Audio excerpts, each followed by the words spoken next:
अच्छा, अभी पहले हमने पढ़ा इनकोडर की एक और टाइप पढ़ते हैं, वो है प्रायोरिटी इनकोडर। ठीक है, प्रायोरिटी इनकोडर का में ये है कि इनकोडर क्या करता है, इनकोड करता है। हमने इन चार को किस में इनकोड किया, इन दो में। इन चार को किस में किया, इन दो में। इन चार को किस में किया, दो में। इन चार को किस में किया, दो में। प्रायोरिटी का क्या मतलब है, जिसकी प्रायोरिटी हम हाई सेट करते हैं। हम कहते हैं अगर ये वन हो तो आपने आउटपुट वन देनी है, अगर ये वन हो तो आपने आउटपुट वन, बाकियों को आपने डोंट केयर करना है, बाकियों को। मिसाल के तौर पर मैं कहता हूँ कि अगर सबसे ज्यादा प्रायोरिटी किसकी है, वो D3 की है। किसकी है? और सबसे कम प्रायोरिटी D0 की है। अगर D3 जो है, अगर आपके पास वन आ जाता है तो एक्स और वाई क्या हो गए, वन हो गए। एक्स और वाई वन हो गए। अगर D3 से पहले D2 वन आ जाता है तो फिर क्या है, एक्स वन होगा और वाई क्या हो जाएगा, जीरो हो जाएगा।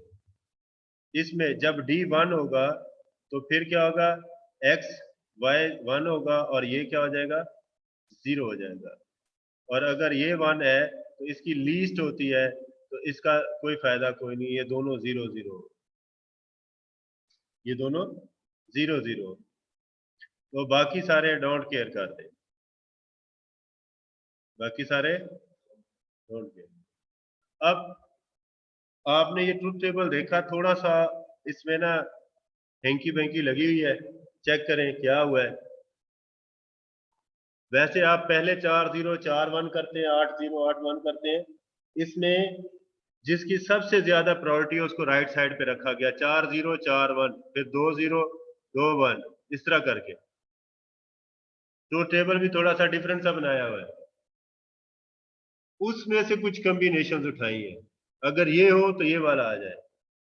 तो जब आपके पास ट्रुथ टेबल बन गया है, ट्रुथ टेबल बन गया है, उसकी दो आउटपुट्स भी आ गई हैं, ये तीसरे को भी आपने छोड़ देना है। तो इसका क्या ट्रुथ, वो कॉर्नर ऑफ मैप के जरिए इसको हल कर सकते हैं।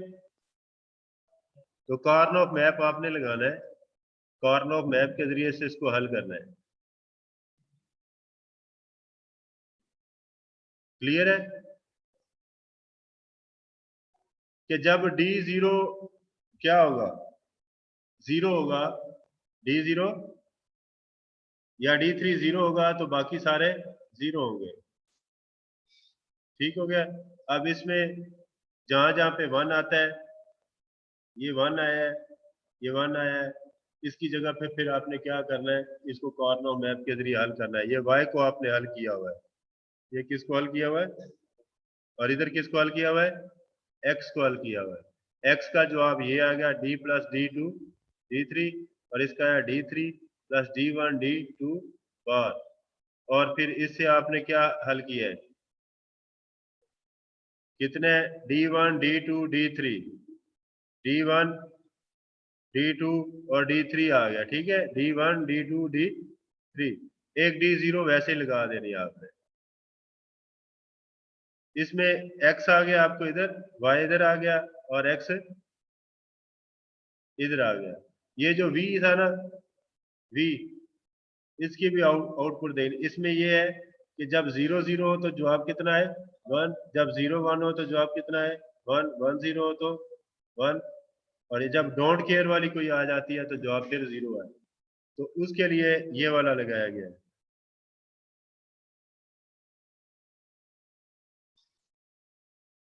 इसमें इनकोडर को पहले आपने पढ़ना है और डिकोडर को पढ़ना है, पढ़ने के बाद फिर इस ट्रुथ टेबल पे आना है। क्या किया इसमें, ट्रुथ टेबल कैसे डिजाइन करना है, उसके लिए थोड़ी सी इंग्लिश में पढ़ा देता हूँ आपको। Priority encoder is an encoder circuit. Priority encoder क्या है, एक इनकोडर सर्किट है, उसकी एक टाइप है, that includes the priority function, जिसमें क्या चीज इंक्लूड होती है, the operation of the priority encoder is such that. अब ये बात सुनने वाली, लॉजिक यहाँ पे है पूरी। If two or more inputs are equal to 1, अगर दो या दो से ज्यादा इनपुट्स क्या है at the same time the input having the highest priority will take precedence. अब देखो इसमें भी अगर वन आ जाए, इसमें भी इधर वन आ जाए, यहाँ पे भी कितना आ जाए, तो हाईएस्ट प्रायोरिटी किसकी है, D3 की, और इसकी प्रायोरिटी क्या है, लोएस्ट प्रायोरिटी है। इसकी हाईएस्ट है, इसकी लोएस्ट है, इसकी हाईएस्ट है, इसकी लोएस्ट है। राइट टू लेफ्ट हम क्या करेंगे, हाई से लो की तरफ जाएंगे, तो जिसकी हाई प्रायोरिटी होगी उसकी आउटपुट आएगी। अगर वो वन है तो जवाब वन आएगा, अगर वो हाईएस्ट प्रायोरिटी वाला जीरो है तो जवाब जीरो है। इसमें y हाई प्रायोरिटी की आउटपुट है और ये लो प्रायोरिटी की आउटपुट है। इसमें D3 की हाईएस्ट प्रायोरिटी है, इसकी क्या है, जीरो, और यहां पे क्या है,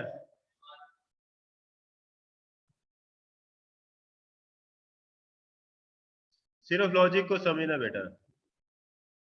if two or more inputs are equal to one at the same time the inputs having the highest priority will take precedence. अब ये देखें, ये इसकी हाईएस्ट प्रायोरिटी है और इसकी लोएस्ट प्रायोरिटी है, ठीक है, दोनों सेम नहीं है।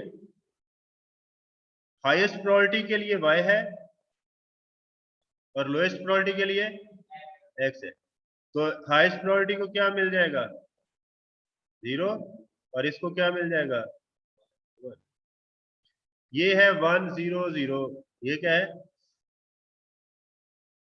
अब इसमें देखें किसकी हाईएस्ट प्रायोरिटी है,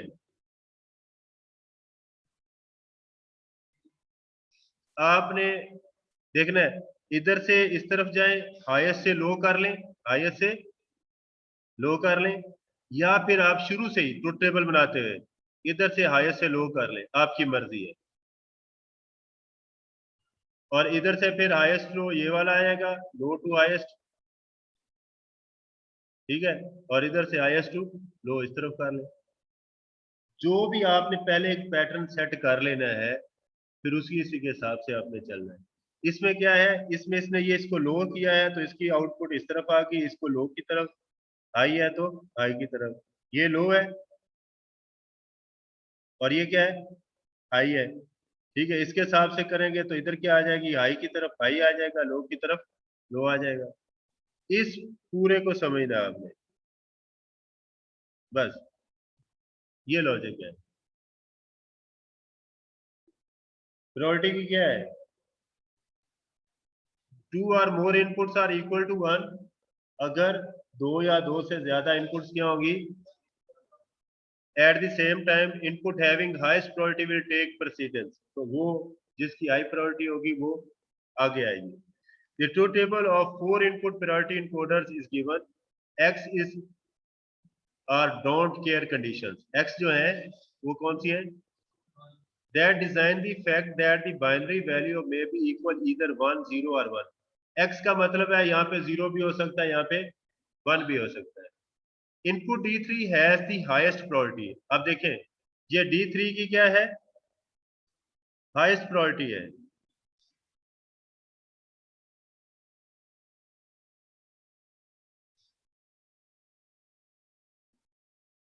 इसकी क्या है, हाईएस्ट, और इसकी क्या है, लोएस्ट।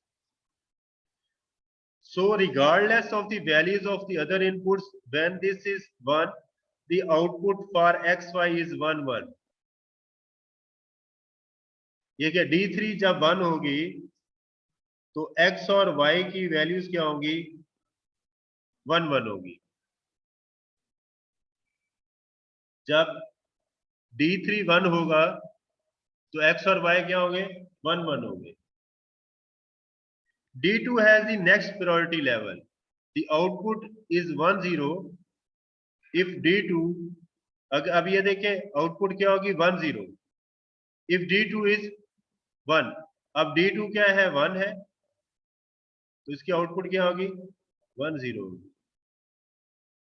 D3 0, चाहे वो D3 0 हो या 1 हो, लेकिन अगर regardless of that value of the other two layer priority inputs, if the output D1 is generated only if the higher priority is R0 and so on down the priority level. फिर आपने इसी चीज को follow करना है और left side पे चलते जाना है. अब इसमें D1 की प्रायोरिटी क्या है? 10. तो इसका क्या आएगा? 01. इसकी क्या है? 1 है. 10 है. तो D0 की सबसे लोएस्ट वैल्यू है, तो यहाँ पे 00 आएगा. जिसकी सबसे प्रायोरिटी लो लेवल पे हो तो क्या होगा? उसको 0 पे रखेंगे. ठीक है ना? जैसे आप कहते हैं कि अगर हमारे दफ्तर में, हमारे ऑफिस में प्राइम मिनिस्टर आ जाए तो सारा कुछ उसके हवाले कर देते हैं, जी ठीक है जी आपका. लेकिन हमारे दफ्तर में कुछ चपरासी आ जाए तो उसको बाहर ही भेज देते हैं, बाहर से भेज देते हैं. जैसे कल फॉर्म लेने के लिए एक बंदा आया तो उसको कहा जी फॉर्म नहीं है आज, फॉर्म जमा करवाना है तो आपका ये वाला जो है ना मिसिंग है बीच में से, आप ये करवा के लाए. वो बेचारा चला गया. एक यूनिफॉर्म वाला आया, उसके 3 स्टार लगे हुए थे. वो आया, उसने कहा जी मेरे भाई का एडमिशन करना है. तो उसने कहा सर ये देखिए इसमें ये चीजें मिसिंग है. उसने कहा यार रख ले, मैं दे जाऊंगा. ठीक है सर. उसकी हाईएस्ट प्रायोरिटी थी. जवाब 1 नहीं आया है, 2 नहीं आया है. तो इस इंग्लिश को समझना है और फिर उसका ट्रुथ टेबल बनाना है. फिर ट्रुथ टेबल से आपने क्या डिजाइन करना है? सर्किट डिजाइन करना है. अब मैंने आपको मल्टीप्लेक्सर करवाया. क्या करवाया? मल्टीप्लेक्सर. अब मल्टीप्लेक्सर को हमने बुलियन फंक्शन के साथ इंटीग्रेट करना है कि हमारे पास ये एक मिन टर्म है, इसका हमने टेबल बनाया. 1 के ऊपर 1 आ गया, 3 के ऊपर 1 आ गया, 5 के ऊपर 1 आ गया, 6 के ऊपर 1 आ गया. इसको हमने, वैसे तो फंक्शन इसका क्या बनेगा, इसको जब फॉर लॉ मैप के जरिए से सिंप्लीफाई करेंगे तो इसका एंड लॉ और आर गेट ही लगेगा ना इसमें. लेकिन हम चाहते हैं कि नहीं, वो ना लगे, ये वाला लगे. तो इसका एक कॉर्न ऑफ मैप बनेगा. इसका क्या बनेगा?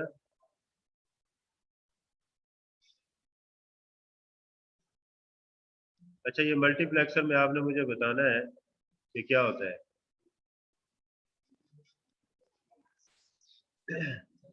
दो सिलेक्शंस होती हैं. दो क्या होती हैं? सिलेक्शंस होती हैं. दो क्या है? और चारों में से कोई एक आगे की तरफ जाती है. अब बी सी अगर 0 0 होगा तो यहाँ पे कितना आ रहा है? 0. ये 0 1 है तो यहाँ पे कितना? 1 0 है तो यहाँ पे 0. 1 1 है तो यहाँ पे 1. ठीक है. इसको अगर आप ए कह ले, इसको बी कह ले, इसको क्या कह ले? बी. और इसको क्या कह ले? सी. इसको क्या कह ले? सी. क्लियर है? और इधर 0 कर ले और इधर 1 कर ले, इधर 0 कर ले. अब इन चारों के लिए देखना, 0 0 हो तो जवाब कितना है? ये भी 0 और ये भी 0, तो ये 0 आउटपुट आ जाए. ये क्या आ जाए? 0 आउटपुट आ जाए. फिर जब 0 1 हो, जब 0 1 हो तो फिर क्या आ जाए? 1 आ जाए. फिर जब क्या हो? 1 0 हो तो फिर क्या आ जाए? 0 आ जाए. फिर जब 1 1 हो तो कितना आ जाए? फिर भी क्या आ जाए? 1 आ जाए. 1 1 हो तो 1 आ जाए. इसके साथ क्या लगा हुआ है? 0. इसके साथ क्या लगा हुआ है? तो एक 0 यहाँ पे उसको साथ मिला सकते हैं. डाई 3 इसको क्या मिलेगा? 0. अब बाकी सारे क्या है? 1 1. मैं कहता हूँ अगर जब यहाँ पे 1 1 हो, जब यहाँ पे 1 हो तो फिर 0 0 के साथ क्या है? 0 आए. 0 1 के साथ 1 आए. 1 0 के साथ 1 आए. 1 1 के साथ 0 आए. अगर यहाँ पे 0 हो तो ये वाला चले, और अगर यहाँ पे 1 हो तो ये वाला चले. I2 को हमने सिलेक्ट ही नहीं करवाया, मल्टीप्लेक्सर था ना. अब मल्टीप्लेक्सर क्या है, इसमें कितने गेट लगे हुए हैं, एक सर्किट ही है ना।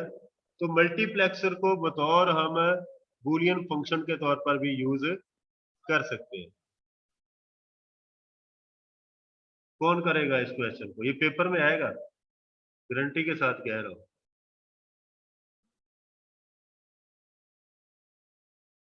दोबारा समझाऊं?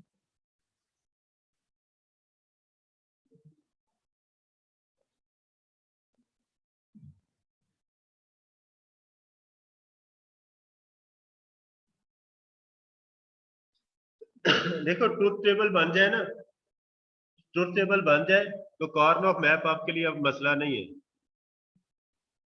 आपने प्रॉब्लम स्टेट करके उसका सोल्यूशन प्रोवाइड करना है, सोल्यूशन को इंप्लीमेंट करना मुश्किल नहीं है। ठीक है, अब प्रॉब्लम क्या है कि हमारे पास ये वाली एक मिन टर्म्स का एक फंक्शन है, बूलियन फंक्शन है, इसको हमने मल्टीप्लेक्सर के जरिए से क्या करना है, इंप्लीमेंट करना है। अब हमने एंड और गेट नहीं लगाने। अब आपने एक गौर करना है,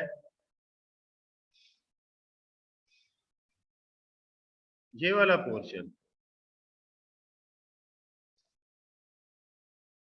ये डिफरेंट कर लेना आपने,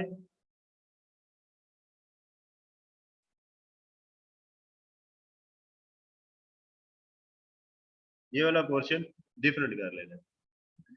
इसमें ये सारे वन है, इसमें सारे वन है, और इसमें सारे क्लियर हो गया। अब पहले तो मैं कह लेता हूं ए, इसको क्या कह लेता हूं, ए, और इसको क्या कह लेता हूं, ए बार, इसको क्या कह लेता हूं, इसको कह लेता हूं बी, और इसको क्या कह लेता हूं, सी, इसको क्या कह लेता हूं, सी। देखो ए की दो वैल्यूज हैं, 0 और 1। जब तीनों 0 हो तो जवाब कितना है, 0। यानी कि ए बार जब इसको मिले I3 आ जाए, क्या आ जाए, I3 आ जाए, तो फिर 0 आए। इसके ऊपर मैं 0 रख देता हूं और इसके ऊपर 1। I0 कितना है, 0, और I1 कितना है, 1, क्योंकि आउटपुट यही है ना। अब B 0 है और C भी 0 है, B 0 है, C भी 0 है, और ए बार आ जाएगा, क्या आ जाएगा, ए बार, तो जवाब कितना आएगा, 0। तो इसका क्या बनेगा, ए बार क्या है, ए बार, बी बार, सी बार। वो किसके किसके साथ होगा, I0, क्या होगा, जब इसको ए बी सी दें तो साथ I0 आ जाए। देखो ए बार 0, ये भी 0, ये भी 0, तो बी 0 बी बार होता है, सी 0 सी बार होता है। ए बार बी बार सी बार और आई आ जाए तो क्या बनेगा, क्या बनेगा, ये एफ यहाँ पे, I0 यहाँ पे आ जाएगा, I0 यहाँ पे आ जाएगा, प्लस 0 और 1 है, 0 और 1 है, ये 0 हो और ये कितना हो, 1 हो, तो इसके साथ ये A0 ही है, ए बार ही है, तो इसको क्या लिखेंगे, ए बार,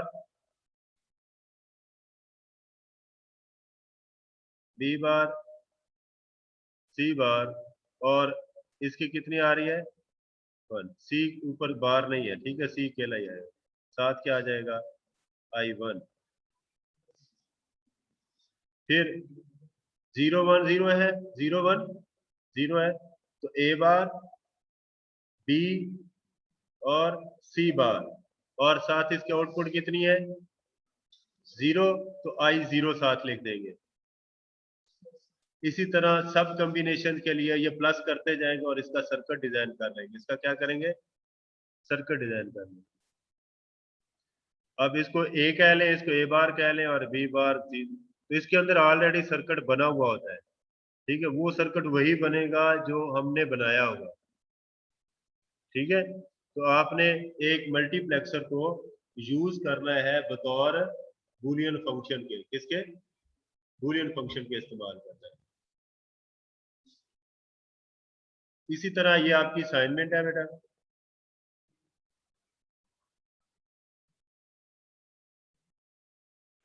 ये पेपर में क्वेश्चन आता तो नहीं है, लेकिन इस दफा चांसेस ज्यादा, क्योंकि मैंने पिछले पेपर देखे, इससे ऊपर वाले और नीचे वाले दोनों आए हुए हैं। ठीक है, तो ये आपके पास एक फंक्शन है बूलियन का, इसके 4 हैं, तो इसकी कितनी इनपुट्स बनेगी? 0 से लेके 1 को आपने कंज्यूम करना है। यहाँ पे इनपुट्स कितनी आ जाएगी? 3, एक चौथी ऊपर से ले लेनी है तो 4, तो 16 के हिसाब से 4 सिलेक्शन बन जाएंगे। तो जवाब 1 आएगा या 0 आएगा ना आउटपुट पे। ठीक है, आपने इसको हल करना है।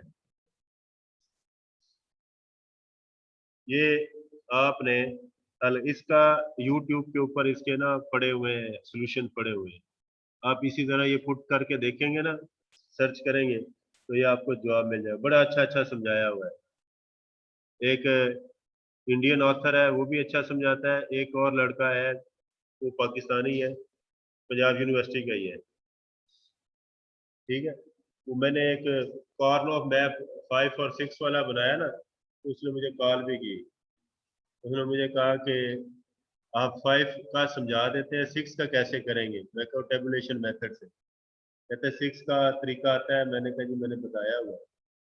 अच्छा, फिर एक और था बीच में टॉपिक,